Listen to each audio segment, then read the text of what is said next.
Good evening again, ladies and gentlemen, and all others. Welcome to Bedtime with Bernie. Tonight, we are continuing with It's Okay to Be Angry with Capitalism, is Bernie Sanders' latest book. And we will begin on page 38, chapter 2, Taking on Trump. Our progressive movement struggled to defeat the most dangerous president in American history. Almost all presidential candidates, when they lose an election, simply close shop, pack up, and go home. That was never something we were going to do. That is not what Not Me, Us was about.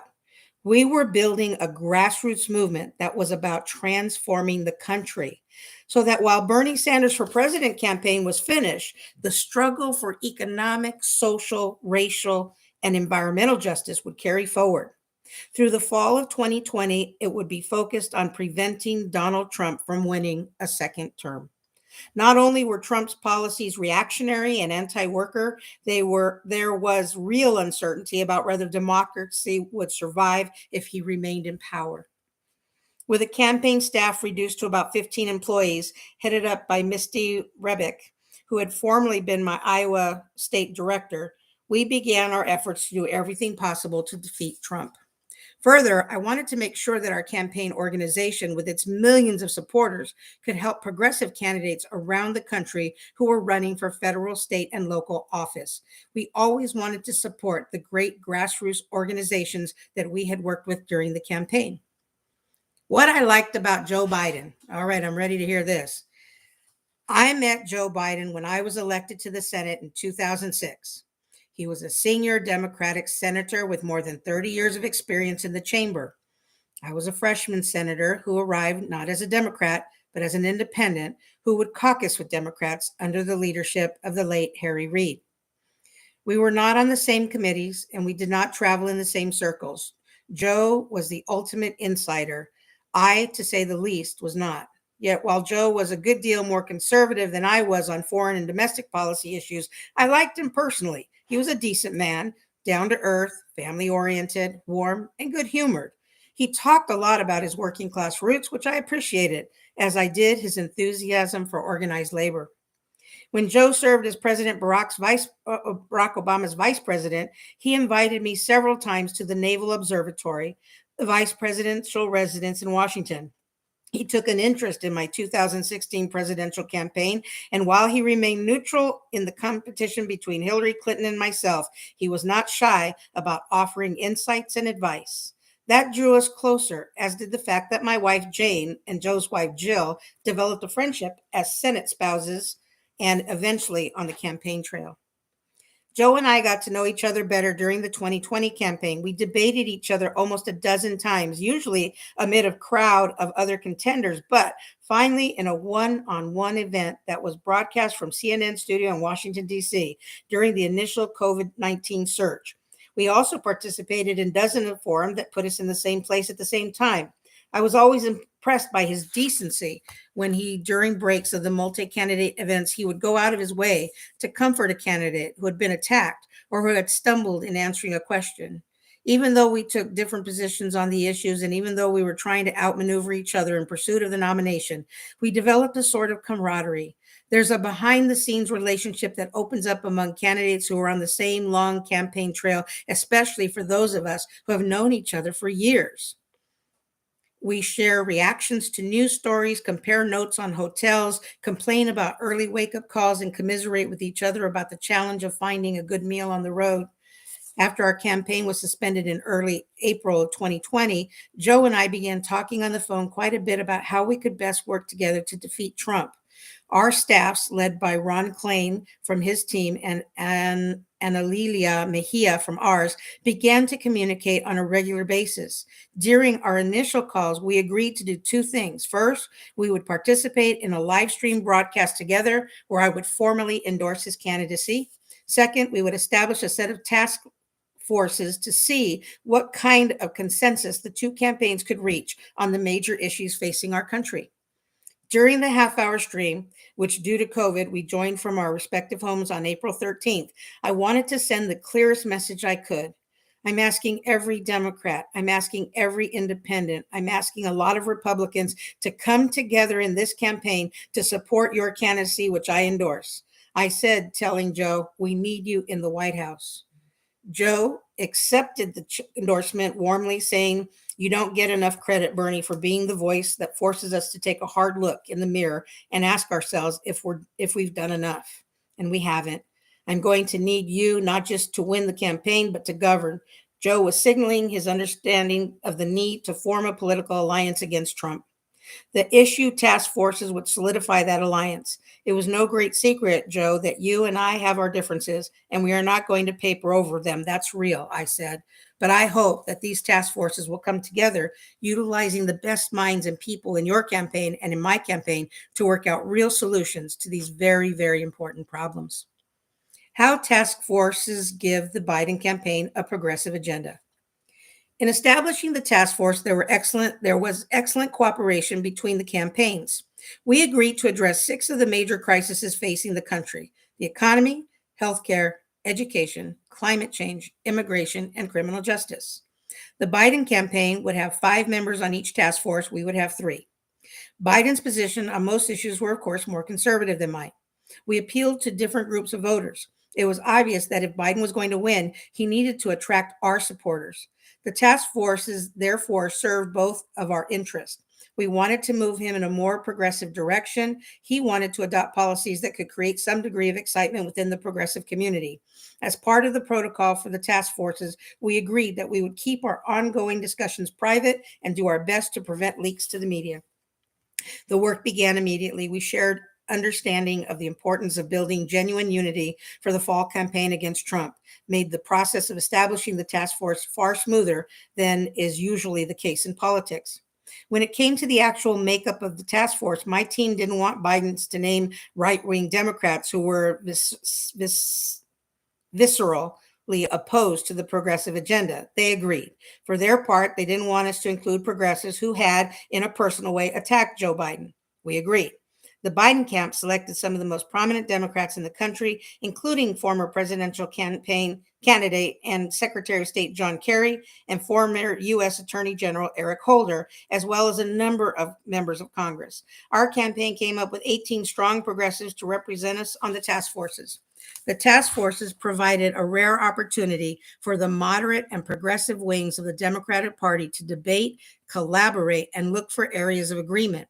The discussions were serious and often animated. Our campaign's task force pushed aggressively for an agenda that would represent working class families and protect the environment and take on powerful corporate interests. Sometimes our ideas prevailed, but sometimes they failed. Most times, the two teams found middle ground on which progress could be achieved. The process proved to be honest, difficult, sometimes frustrating, and sometimes an encouraging give and take. Should we raise the federal minimum wage to $15 an hour? Agreement. Should we move forward a Medicare for all single payer program? Disagreement. Should we have Medicare negotiate prescription drug costs? Agreement. Should we legalize marijuana? Disagreement. Should we be aggressive in combating climate change and create civilian climate corp? Agreement. Should we forgive all the student debt? Disagreement.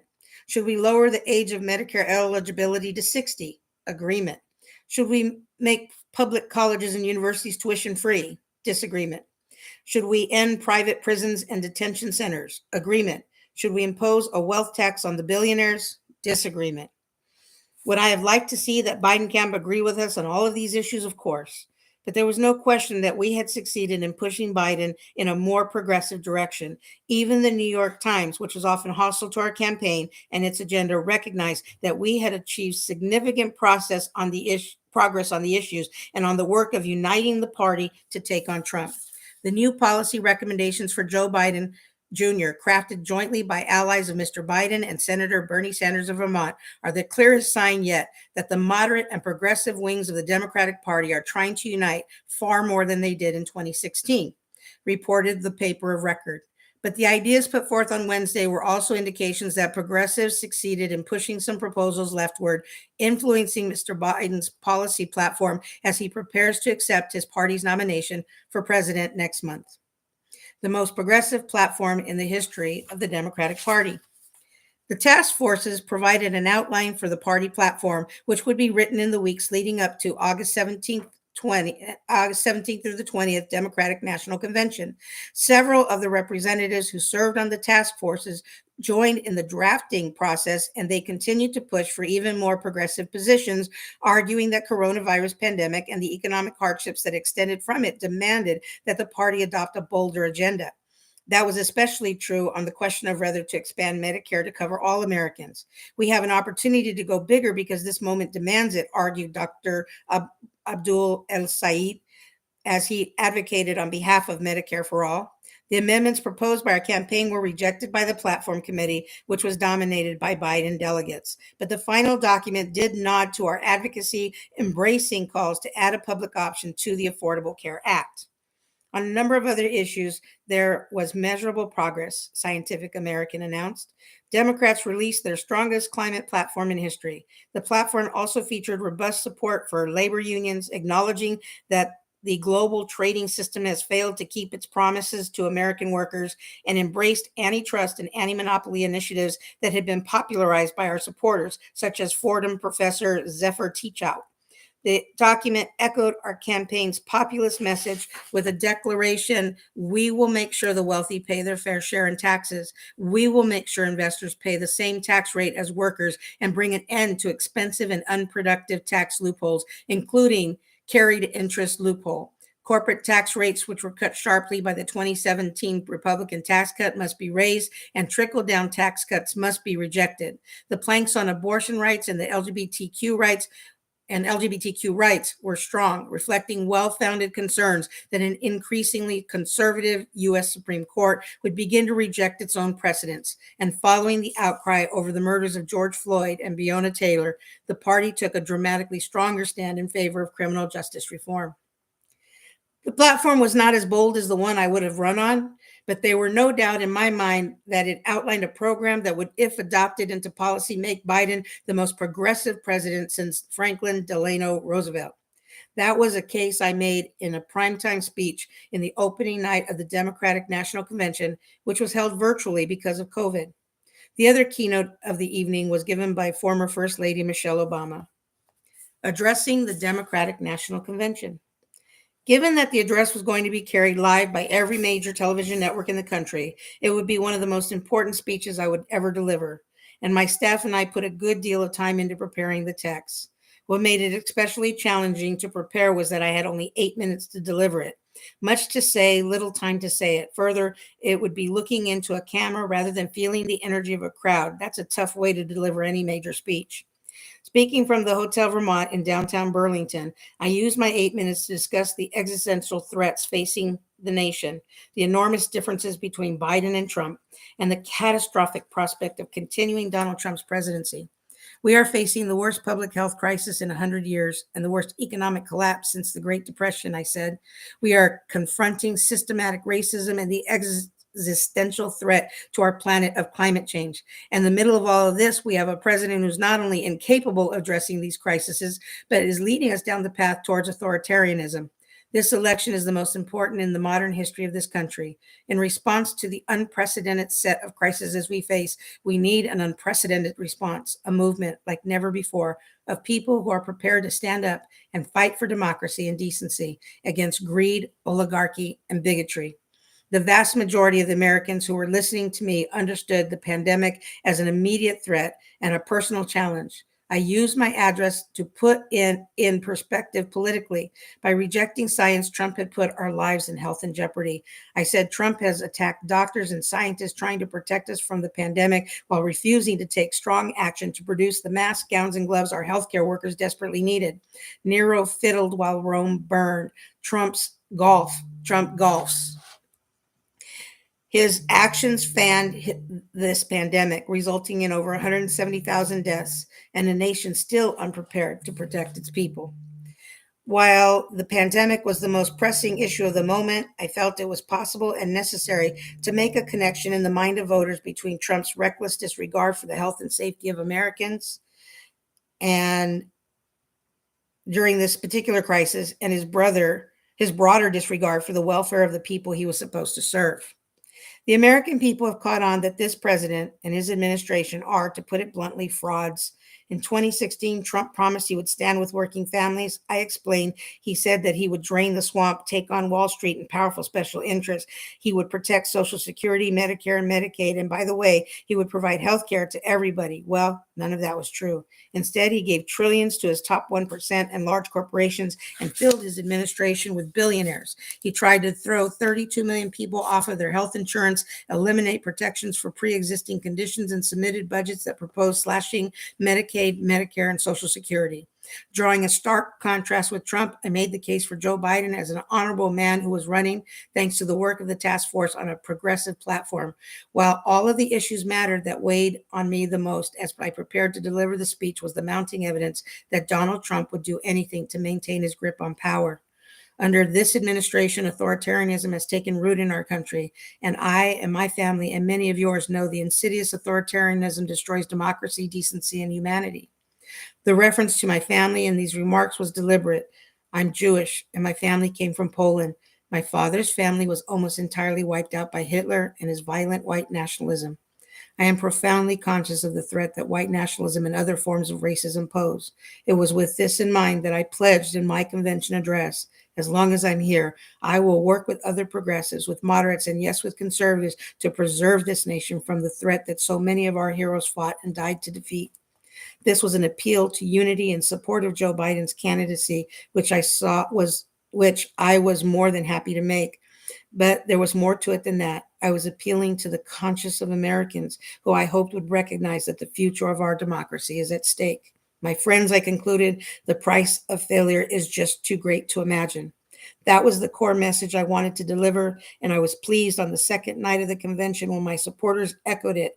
As the traditional roll call of states conducted virtually that evening, the more than 1,000 delegates who were pledging to support my candidacy got a chance to honor the will of the primary voters. They did that, but many of them also made the point about talking about how we were uniting behind the Biden-Harris ticket to build a movement strong enough to defeat Trump and Trumpism. Former United Auto Worker President Bob King formally nominated me for the presidency, while Alexandria Ocasio-Cortez seconded the nomination and celebrated our mass people's movement working to establish 21st century social, economic, and human rights, including guaranteed health care, higher education, living wages, and labor rights for all people in the United States, building the anti-Trump movement. Defeating Trump was never going to be easy. The man is a demagogue and a pathological liar. Many people called him crazy, and I did not necessarily disagree with him, but Trump was not stupid. He was a master at identifying the vulnerabilities of his opponents and then ruthlessly exploiting them. Given the Democratic Party's failure to address the needs of struggling working class over many years on issues ranging from trade policy to deindustrialization to wages, Trump seized every opportunity to claim he was the man to fill the void. There was a risk in 2020 that despite the miserable job he had done, Trump would continue to attract support from working women and men who were growing increasingly desperate as the pandemic raged. While millions of Americans falling further and further behind economically, losing faith in government, and feeling ignored by the political establishment, Trump played on their anger and resentment, though sometimes subtle, but often went over appeals to racism, sexism, homophobia, and xenophobia. He employed the classic calculus of authoritarian. People needed enemies, and Trump gave them plenty. It was no small feat that in 4 short years, Trump annihilated the long-standing leadership of the Republican Party and converted a center-right political organization into a vehicle for right-wing extremism and drew comparisons with European neo-fascist parties. What was even more alarming was the fact that millions of Americans following Trump's lead now told posters that they had lost faith in democracy. A growing number of them agreed with the statements that true American patriots may have to resort to violence to save our country. Trump's most fervent supporters were agitated and they were activated. They would turn out. The question was whether Democrats could mobilize the tens of millions of voters who believed in democracy, but who were not necessarily excited by Joe Biden and Kamala Harris. As the Democratic nominee, Biden would set the tone for the campaign. His team, with a long experience and hundreds of millions in campaign funds, would frame the messaging against Trump. Our team wrestled with an essential question: how do we effectively support a candidate who is far more conservative than I was without compromising our progressive principles or disappointing our supporters. Biden hoped to reach out to Republicans and moderates by contrasting his basic decency and honesty with an authoritarian president who frequently expressed racism and xenophobic views, presided over the most corrupt administration in modern history, and lied all the time. Well, this was a different strategy from the one I would have pursued as the Democratic nominee. I certainly wasn't. It wasn't illogical, and if carried forward skillfully, had the potential to lead to victory. The problem with it, though, was that it left a whole lot of potential voters out of the campaign. By pursuing predictably cautious approach, that was Biden saying that tens of millions of Americans who are demanding bold and transformative change. Oh, what? Sorry, let me re-say that. By pursuing a predictably cautious approach, what was Biden saying to the tens of millions of Americans who are demanding bold and transformative change? How was he going to connect with young people who were not only struggling economically, but were deeply concerned about the crisis of climate change, systematic racism, and student debt? What was he saying to working class people who were unable to make it on $10 an hour, who had no health insurance, and as a result of the pandemic had lost their jobs or their homes? What was he saying to the millions of people in Black, Latino, Asian American, and Indigenous communities who are fighting economic and social injustice every day? The answer, not enough. We had a lot to say to disenchanted and disenfranchised Americans, and it quickly became clear that the best way for us to help Biden was to reach out to those people who had not voted for him in the primaries, who were not particularly excited about his candidacy, and with whom he was not effectively communicating. The political danger for Biden was not that these people would vote for Trump. The danger was they would not vote at all. We believed that we could get them to the polls. If it had been a normal time and a normal campaign, I would have been on a plane flying from state to state, doing rallies, town meetings, speaking to tens and thousands of people. Unfortunately, 2020 was not a normal year, and most of our campaign had to take place through live stream and social media. Not optimal, and sometimes something that I liked, but it was what we had to do.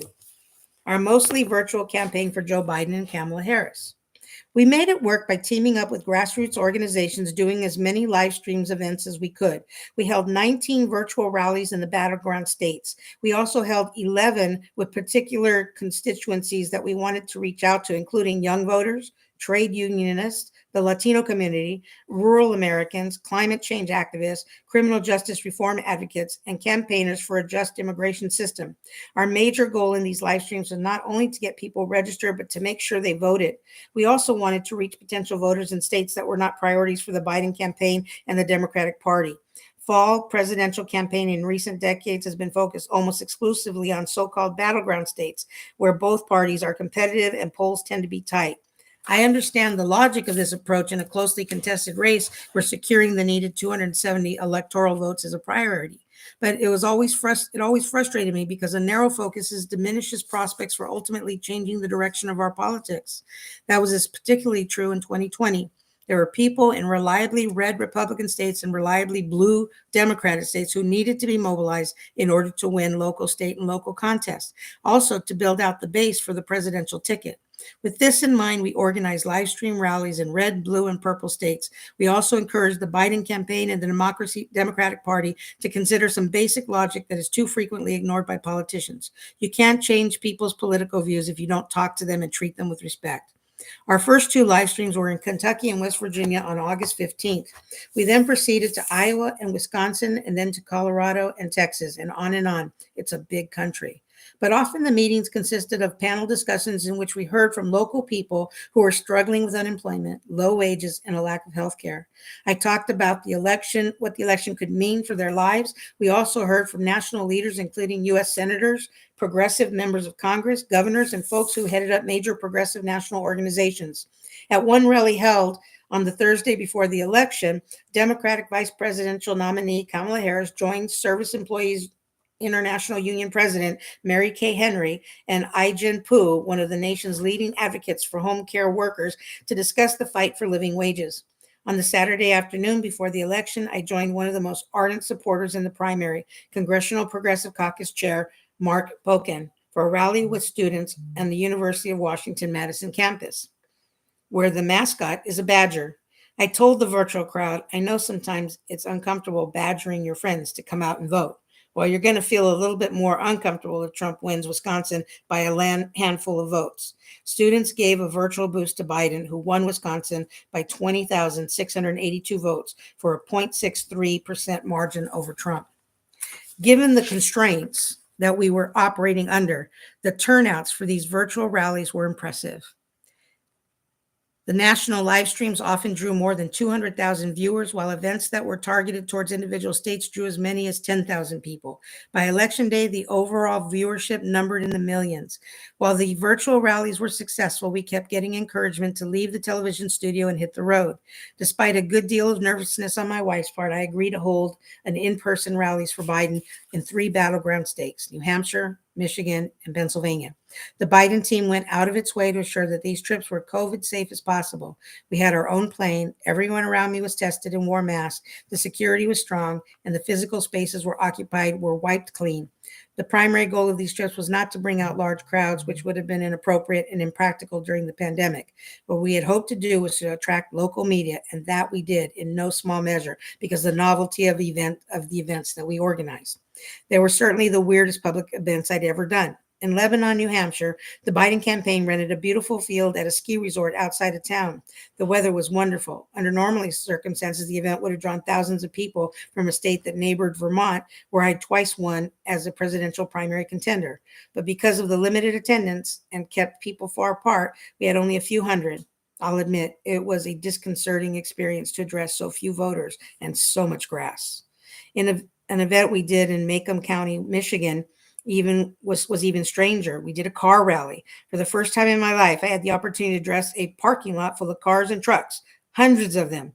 Instead of being interrupted by cheers and applause, I was greeted with honking horns. The character of the event, an auto-focused rally in the nation's preeminent automaking state, apparently unsettled the Republicans. A number of Trump supporters attempted to disrupt my remarks, but the police and the honking horns of our supporters made it a good day for the Biden campaign. We organized another car rally outside of Pittsburgh, where there were terrific warm-up speeches from Lieutenant Governor John Fetterman and a pair of rising stars in the Pennsylvania legislature, State Representatives Summer Lee and Sarah Innamorato. I had supported all 3 of them in their election bids, and it was great to see them out on the campaign trail. 2 years later, John would be elected to the U.S. Senate, while Summer would be elected to the U.S. House. When we spoke together on that fall day in 2020, hundreds of enthusiastic young workers showed up for the event, which gave me a sense of optimism for what might happen in Pennsylvania on Election Day. As it happened, Biden won both Michigan and Pennsylvania with relative ease, and he narrowly carried Wisconsin. These were 3 of the 5 states that backed Trump in 2016, but flipped to Democrats in 2020, thanks to a historic mobilization of new voters that saw Biden win nationally with a 7 million popular vote margin. We will stop our reading there for this evening, and we will resume again on page 52 tomorrow. Thank you for joining me. I'm Renee Grace Rodriguez, and I'm your reader for Bedtime with Bernie. Good evening.